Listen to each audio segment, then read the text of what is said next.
strange. Kind of feels like I've been here before. I remember it being much tidier though. Okay, the log cabin thing is still going on.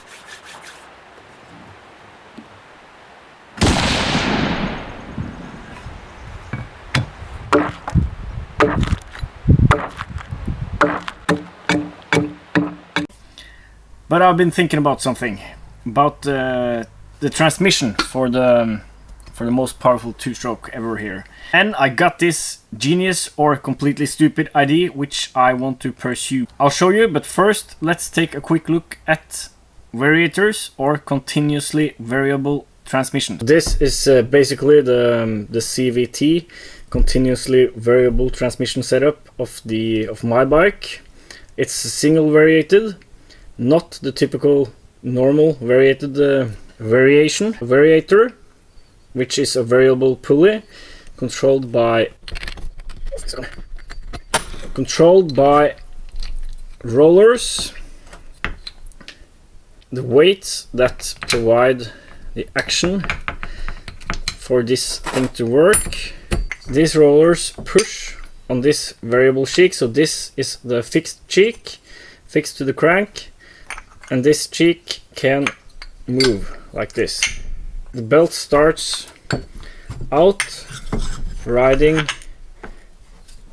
down in the groove like this. The force of the rollers as RPM rises forces the belt outwards, effectively making this pulley larger. Normally in the traditional variator setup you would see another variable pulley. The rear pulley would also be variable. There would be a spring and it would move the opposite direction of this one. So as this thing contracts and effectively becomes a larger pulley, the rear pulley, which is spring loaded, expands and effectively becomes a smaller pulley. Not so in a single variated setup like this.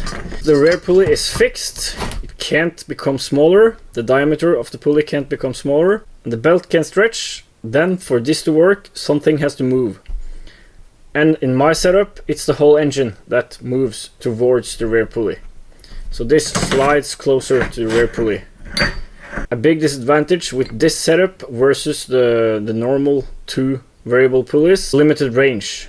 The difference between low gear and high gear is smaller versus with the variable rear pulley. The big advantage is that you can easily have some manual control over it. The whole engine is spring loaded, and as the belt climbs on the pulley, that spring gets compressed. You can easily control at what RPM the engine variates by applying force to the engine and keeping it from moving towards this pulley. RPM will rise it's just like having a stiffer spring controlling it. It's very difficult, if not impossible, to tune a variator to stay at the same RPM point throughout its range. There's usually a little, like it starts low or high and then travels. And then there's belt stretch and heat and all those variables playing a role here. I want absolute control over variation.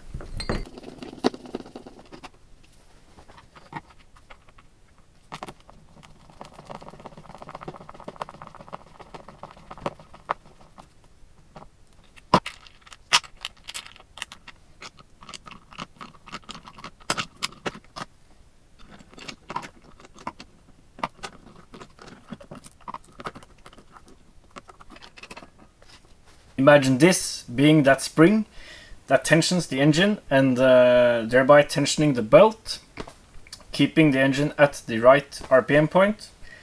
Now to change the RPM point the engine is working at, you'll just twist the rubber bands and hopefully that should, by enough twisting, increase tension.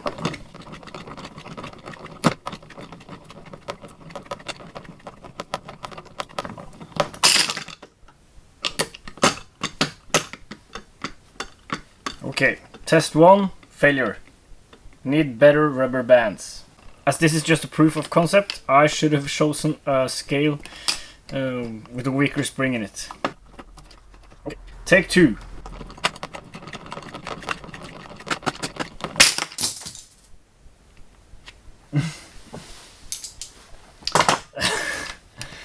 Okay. At least the rubber band held up this time.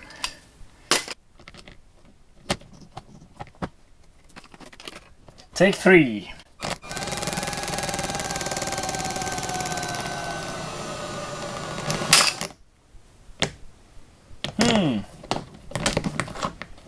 Need better rubber bands. Let's try more of them first.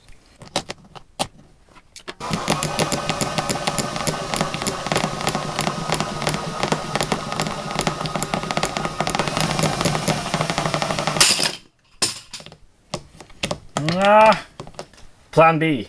The reason I went for the rubber band ID is simplicity. Fewest amount of parts possible. I think I made it too simple. Just simple enough, not simpler. I think some clever guy said that.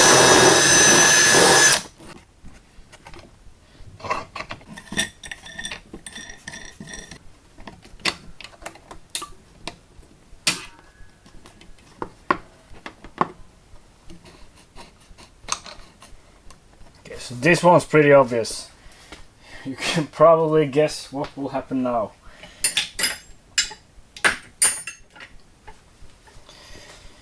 So, but I can't be turning this with a wrench.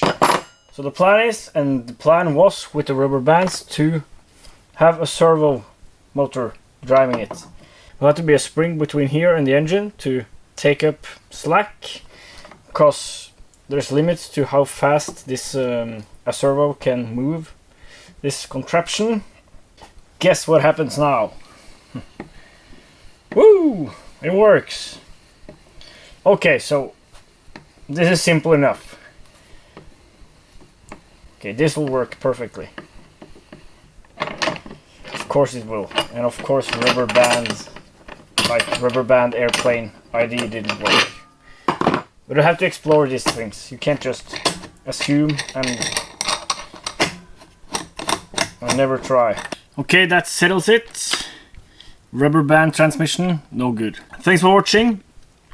There will be more videos with two-stroke content now. I'm feeling the tingle, the two-stroke tingle again. See you next time.